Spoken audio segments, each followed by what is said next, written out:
All right, what is going on, everybody? Welcome back to another video, another WNBA offseason video. In this video, we're going to talk about the draft lottery results just a little bit, just to update you guys on what happened, because I did make a video this weekend talking about the, the odds of the teams in front of you. We're going to talk about the winners, we're going to talk about the losers, we're going to talk about how unexciting it was and how boring the results were.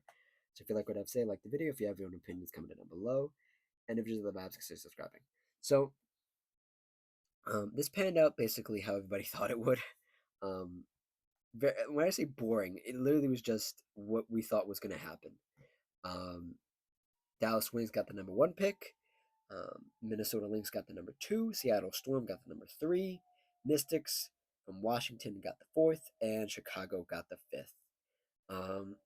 I don't really have too much to say, other than Chicago um, might be, I don't want to say screwed, but they are in such a tough spot um, with this 5th pick. I was hoping they would jump up a little bit and maybe be able to grab somebody who could actually provide some pop to their offense.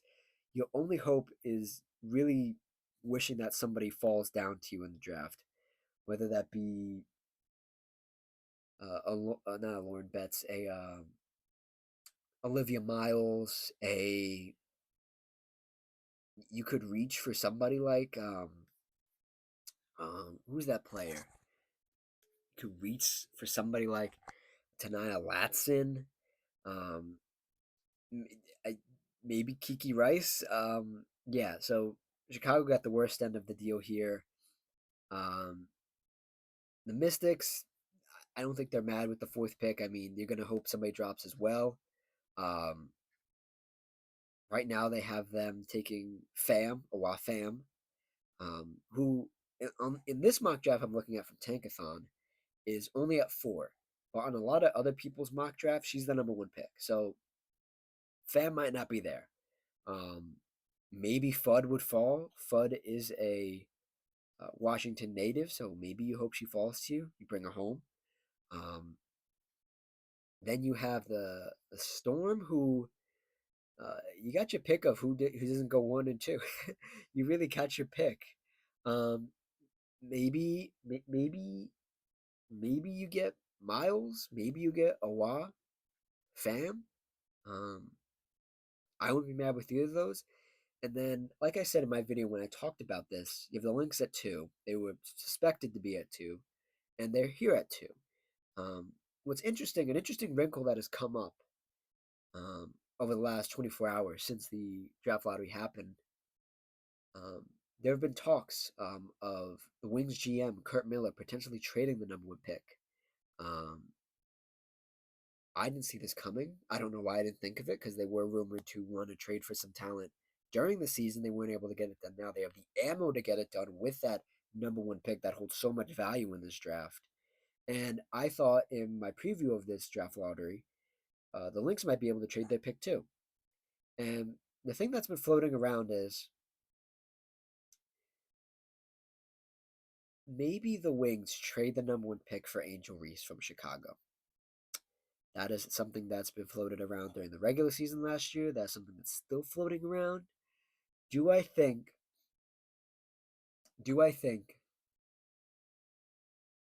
Angel Reese is worth the number 1 pick? No. But here's the fun thing. I think if I'm Dallas, I say, hey, I'll give you the number 1 pick. I'll give you somebody else too to match the contract or whatever. Um, I'll give you Enrique. I'll give you anybody else you want. You give me Angel, you give me the number 5 pick. We swap picks, and I get Angel. You get some talent. You get the number 1 pick as well, and you get to tear down your 2 towers. No pun intended. No pun intended. Tear down your 2 towers um, of Camila Cardoso and Angel, and you get to re-up with either Camila Cardoso, who you already have, and then you get to draft with the number 1 pick. If Chicago were to get the pick, you get to draft Awa Fam, Lauren Betts, anybody who's on your mind, you can get. Um, that is something that's possible. That's a long way to do it. It's a long shot, but maybe you could do it. I don't know. I could see myself especially with Dallas's new coach, who actually looks like he knows what he's doing. Maybe, maybe, maybe,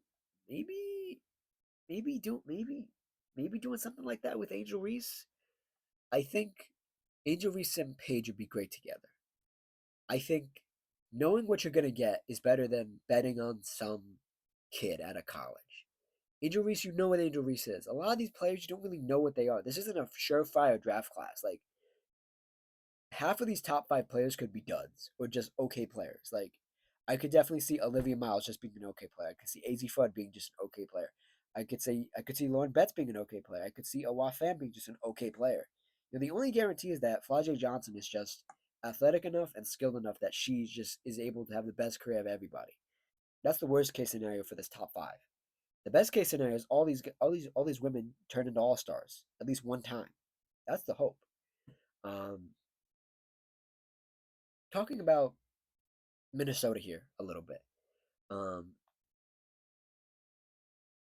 I I could see them maybe potentially holding on to this till draft night and maybe just doing a bunch of poking around, just a bunch of poking around, maybe see what you could get. Um, Obviously, this is all hinging on the CBA being completed at a reasonable date, so you can continue league business. But if I'm Minnesota, I poke around. I see what I can get. Because your championship window, I saw a lot of talk of maybe they trade down, maybe just trade the picks down, maybe trade down and you maybe try to go get a Flajay Johnson at like 4, maybe 4 or 5, maybe. Um, I think Flajay would fit beautifully. I think Olivia Miles would also fit beautifully in Minnesota. I mean, you have to wait your turn. You obviously have to develop a bit more and be ready to play. Because Minnesota's in their championship window, but this is all possible. Um, and yeah, let's go through the rest of the draft lottery. So you have the top five in front of you. We go down. Let's see, 1, 2, 3, 4, 5. Um, the Portland Fire and the Toronto Tempo are yet to be decided. Their picks will be decided by a coin flip at 6 and 7, and then following that, we have the Valkyries, the Mystics, the Fever, the Mystics again, the Connecticut Sun, the Atlanta Dream, the Seattle Storm, and the Connecticut Sun. And another wrinkle I thought that was very interesting is that Washington has a lot of picks. They have 3 picks in this draft. I don't think they're going to use all 3 of those picks. They're going to package some of these picks and maybe try to move up, or maybe try to stay right where they are, or use some of these picks to go get another player already in the league. This is also a factor you could um, try to mix in. I didn't realize how many picks they had, but they do have a lot of these. Also, let's see here. The Storm have 2 picks in this draft. Could they maybe try to move up? Maybe, I don't know. Um, there's a bunch of interesting things that could happen. I do want to take a minute and talk about um, Awa Fam a bit more. And I said it, I teased it a little bit in my video before. A lot of people are really high on her, and I I think this weekend, because it'll be Thanksgiving weekend. I think I'm gonna take a couple hours this weekend and actually watch some fam um tape. So watch some tape because I'm really hesitant on foreign bigs. I really am. The ceiling's immense for these players, both in the men's league and the women's league. The floor is immense, but the probability that they're a bust is very high as well. And the other thing to factor in is that we don't even know if Fam wants to be in this draft. She could tell teams, "Hey, if you draft me, I'm just gonna stay overseas. You're not gonna get me." If she'll be able to dictate where she wants to go if she wants to come over, because she already has a pro contract overseas. She doesn't need to come over unless she wants to come over, and that could also throw a wrench in a lot of these teams' plans. Is that what does Awa think about them? Um, Dallas also with their new coach, um, very high on foreign players. He was known as a um, foreign scout for these college teams for trying to get players to come over to play in college. Um, does he really want Awa?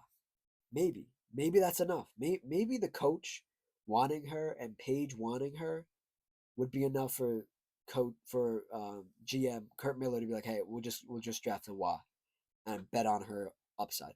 This is also something to think about as well.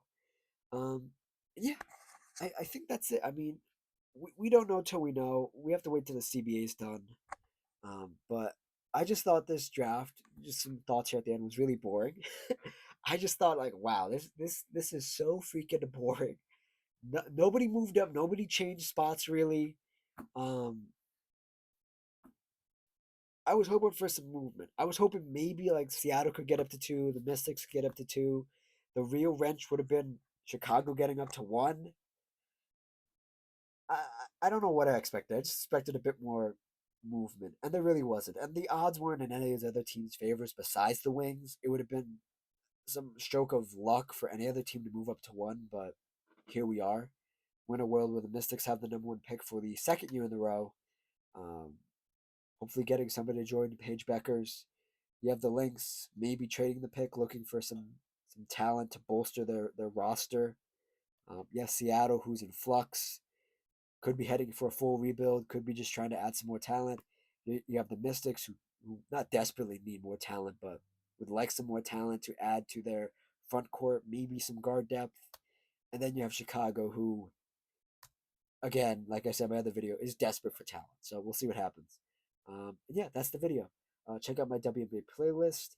Um, like, comment, subscribe, and we'll continue some WNBA stuff when some news happens. So yeah, I will see you all next time. I hope you enjoyed, and cheers.